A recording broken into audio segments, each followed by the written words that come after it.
Late August 1944. 06:15 hours. Observation Post 4, Pas de Calais, France. The morning report lay crumpled on the desk as German technical officers at Flak Regiment 155W struggled to comprehend the mathematics before them.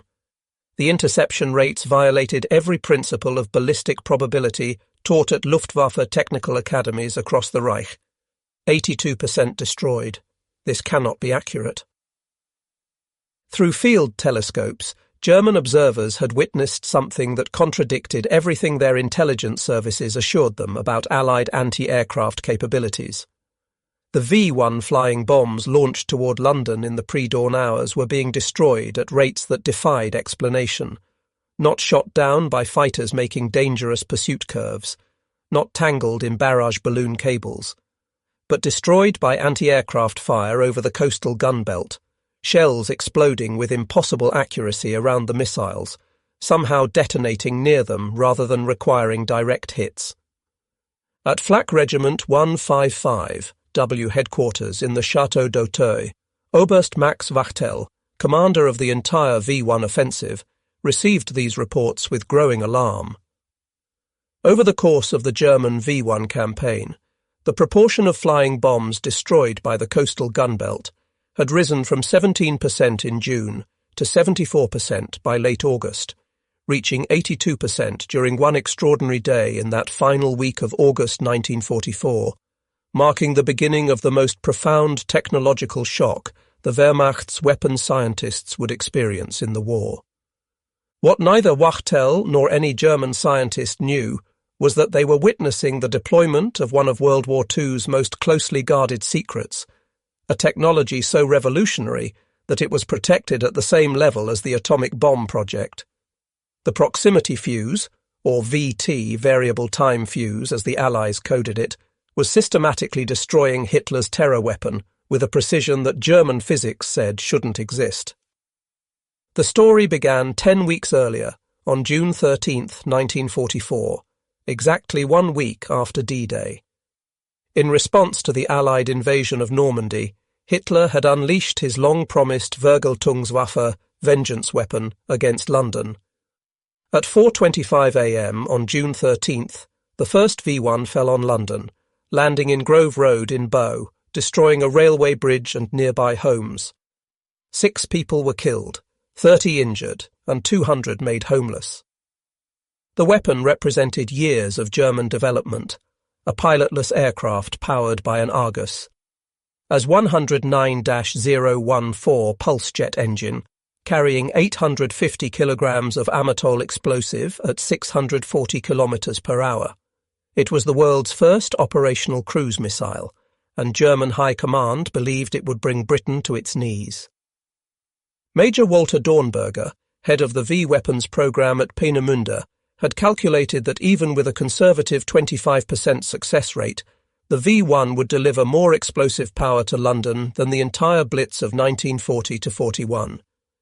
Each V-1 cost approximately 5,000 Reichsmarks to produce, a fraction of the cost of a manned bomber mission with no risk to aircrew. At Peenemünde Army Research Centre, German scientists had reason for confidence. They had developed advanced rocket technology, created operational jet aircraft, and now fielded the first cruise missile. Dr. Robert Lusser, who designed the V-1's control system, calculated that Allied interception was nearly impossible. The flying bomb travelled at 640 kilometers per hour at varying altitudes between 600 and 2,700 meters. British fighters needed speeds exceeding 650 kilometers per hour to intercept. To destroy it, they had to close within 200 meters, risking destruction from the explosion. As for anti-aircraft fire, the probability of a direct hit on such a small, fast target was calculated at less than 1 in 10,000 shells fired. This wasn't propaganda, but sound ballistic science.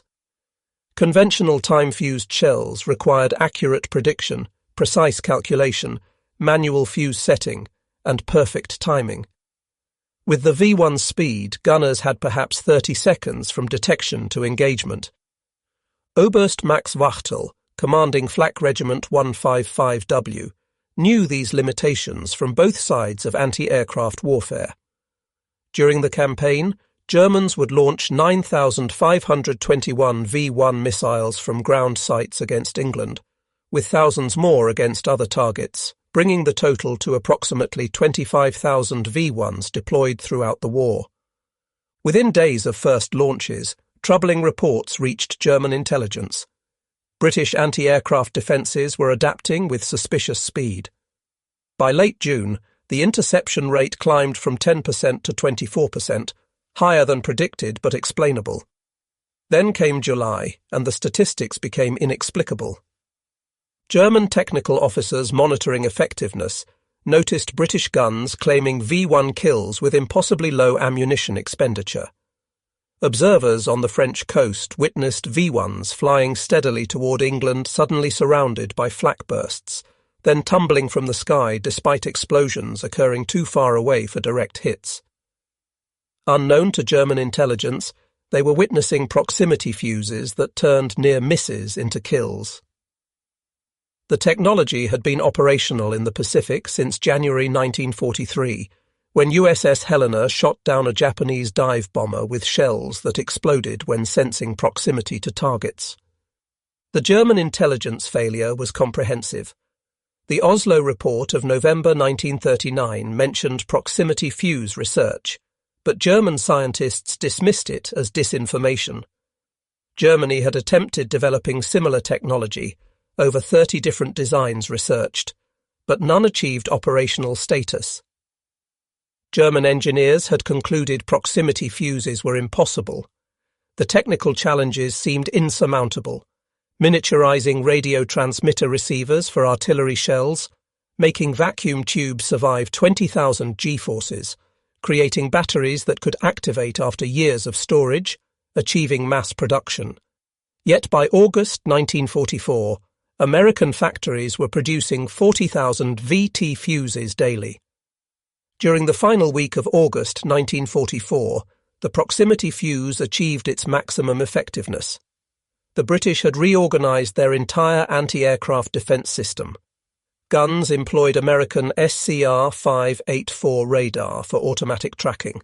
More crucially, they fired shells equipped with VT fuses modified specifically for V-1 threats. The Royal Artillery and RAF Regiment had redeployed from North Downs positions to the south coast, creating a concentrated gun belt. This coastal positioning ensured any dud shells fell into the sea, preventing German capture. As V-1s crossed the English coast, they entered a kill zone where technology trumped statistics. The SCR-584 radar automatically locked onto targets, calculated trajectories, and fed firing solutions to guns. The proximity fuse contained miniature radio transmitters built with tubes developed by Sylvania Electric and Western Electric.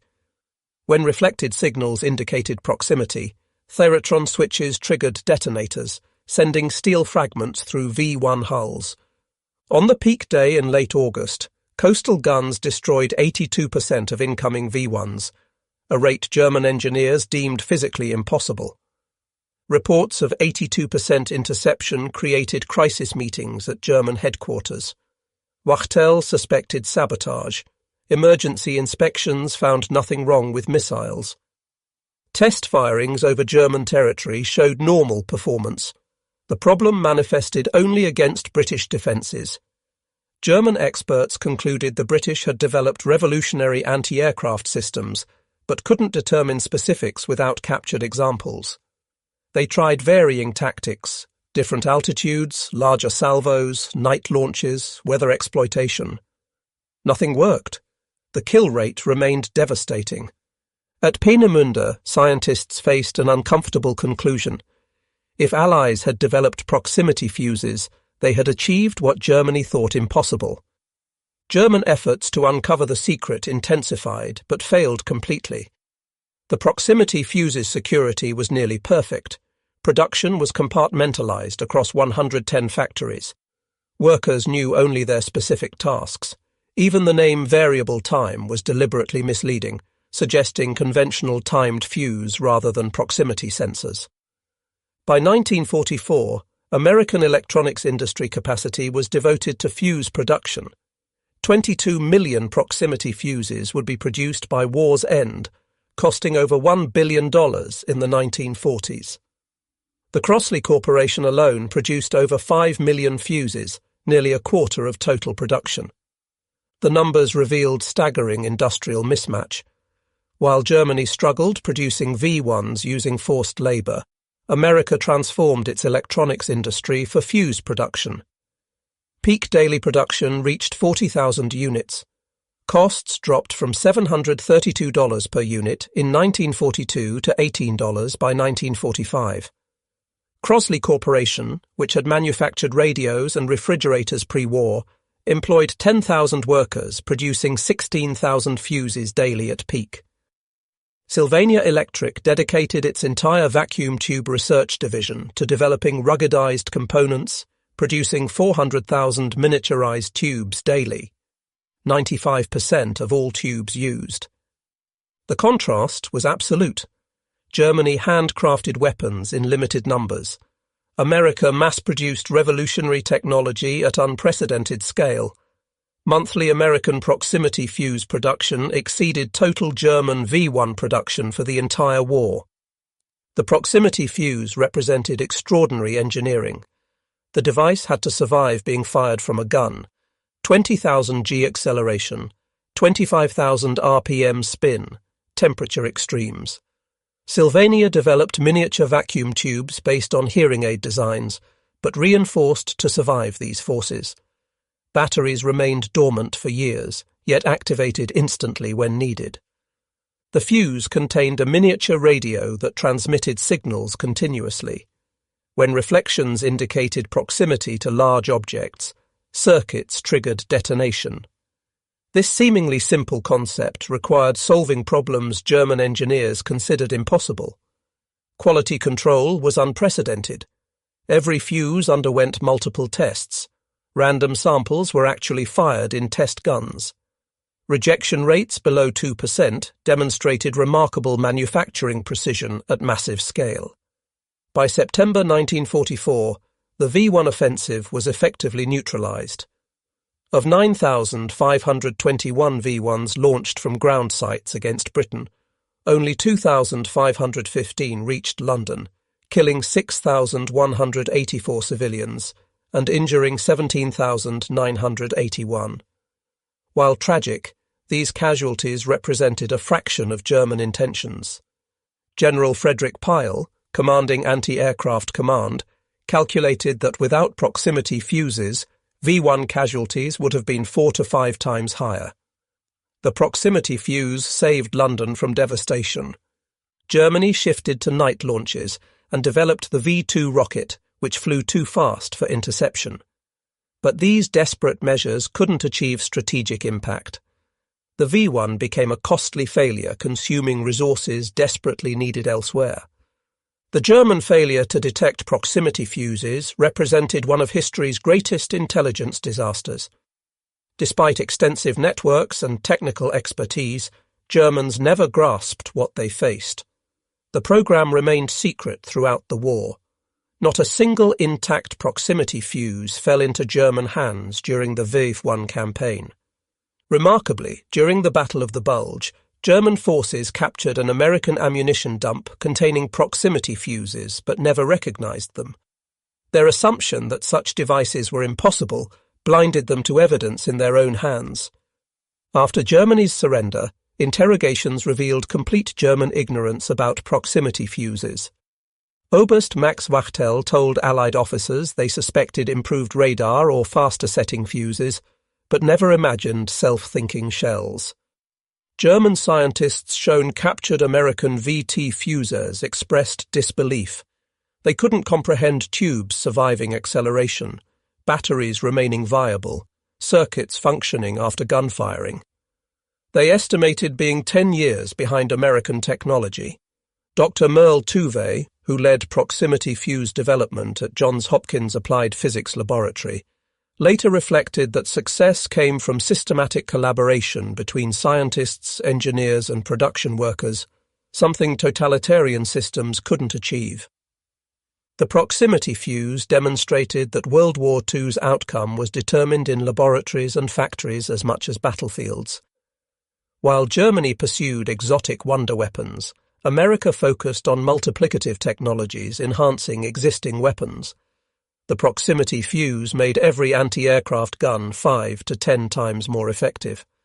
Secretary of the Navy James Forrestal stated, "The proximity fuse has helped blaze the trail to Japan." Without the protection this ingenious device has given the surface ships of the fleet, our westward push could not have been so swift, and the cost in men and ships would have been immeasurably greater. The V-1 program relied heavily on slave labor. Tens of thousands of concentration camp prisoners died in underground factories manufacturing V-1s. Meanwhile, American workers voluntarily worked overtime for premium wages, not knowing exactly what they produced, but understanding its importance. At Sylvania's Ipswich facility, over 5,000 women worked 12-hour shifts producing specialized components. They discovered only after the war that they had helped save London from Hitler's terror weapons. The proximity fuse secret held completely. British anti-aircraft crews didn't know what made their shells effective. They had special ammunition with strict accounting requirements. Every proximity-fused shell fired at V-1s was tracked. Unexploded shells were immediately secured. Naval vessels patrolled the channel, preventing German recovery of duds. This secrecy cost lives. Allied ground forces couldn't use proximity-fused artillery until December 1944. Thousands of soldiers died because the technology was too secret to risk. Yet using them against V-1s was justified. London's survival during the invasion was crucial. For Germany, the V-1 program drained critical resources while achieving minimal strategic impact. Launching approximately 25,000 V-1s total cost millions of Reichsmarks and diverted resources from fighter aircraft and anti-tank weapons desperately needed on shrinking fronts. The program's reliance on slave labor added moral dimension to its failure. The proximity fuse was defeating weapons built through human suffering, a contrast fully understood only post-war. The proximity fuse represented warfare's transformation, victory through engineering and production rather than individual weapon superiority. It proved modern warfare was a contest of industrial systems, not just military forces. Before saving Pacific Fleet ships and enabling Japan's defeat, the proximity fuse saved London. Germans watching V-1s fall never understood why. The technology that defeated them was inconceivable within their scientific framework. The transformation was dramatic. Before proximity fuses, destroying a V-1 required average 2,500 heavy anti-aircraft shells. With proximity fuses, this dropped to 100 shells. The gunbelt's interception rate rose from 17% to 82% in 10 weeks. This wasn't achieved through courage or training, but through mass production of advanced technology, on a scale Germany couldn't match or comprehend. America had mobilized its entire electronics industry, employed over 80,000 workers, and invested over $1 billion to produce 22 million fuses. The proximity fuse was declassified in September 1945. The War Department announcement began, "One of the most important weapons developed during the war, surpassed in effectiveness only by the atomic bomb." For German scientists who had puzzled over V-1 failures, revelation brought understanding and humiliation. They had been defeated not by strategy or courage, but by industrial capacity they hadn't imagined possible. Post-war interviews revealed German shock. They had believed their V-1 represented weapons technology's pinnacle. Learning it was defeated by mass-produced electronics costing less than $20 each was devastating. They had lost not to warriors, but to assembly lines. The proximity fuse technology evolved into modern air defense systems, radar altimeters, and electronic warfare capabilities. For Germany's former weapons scientists, it remained a permanent reminder of their wartime blindness. The proximity fuse proved that in modern warfare, mass-producing good technology matters more than crafting perfect weapons. Germany produced brilliant individual weapons. America produced effective weapons by the millions. On that remarkable day in late August 1944, when proximity fuses destroyed 82% of German V-1s, the nature of warfare changed forever. The Germans launching their vengeance weapons never knew what invisible technology was defeating them. They had done everything right by their understanding, developed advanced weapons, trained elite crews, achieved breakthroughs. Yet they were defeated by mass-produced electronics they couldn't imagine. The proximity fuse saved London through thousands of small explosions, each guided by technology German science deemed impossible. It was industrial democracy's triumph over totalitarian engineering, mass production over crafted perfection, multiplied simple solutions over complex wonder weapons. The Germans never discovered what hit their V-1s as they fell burning from the sky, defeated by a secret they couldn't conceive, and an industrial might they couldn't match. The proximity fuse had turned Hitler's vengeance weapon into London's salvation, and the Germans never understood how or why until long after it mattered. In the end, America's greatest victory wasn't on battlefields, but in factories where millions of workers, many of them women who didn't know what they were making, produced the tiny electronic devices that saved a city and transformed warfare forever. The 82% interception rate achieved in late August 1944 stood as proof that in modern war, industrial capacity could defeat any wonder weapon, no matter how ingenious. The proximity fuse was more than a weapon. It was evidence that democracy's ability to mobilize science and industry could overcome tyranny's forced brilliance. And the Germans, watching their perfect weapons fall from the sky, never knew why they had already lost a war their leaders insisted they were winning.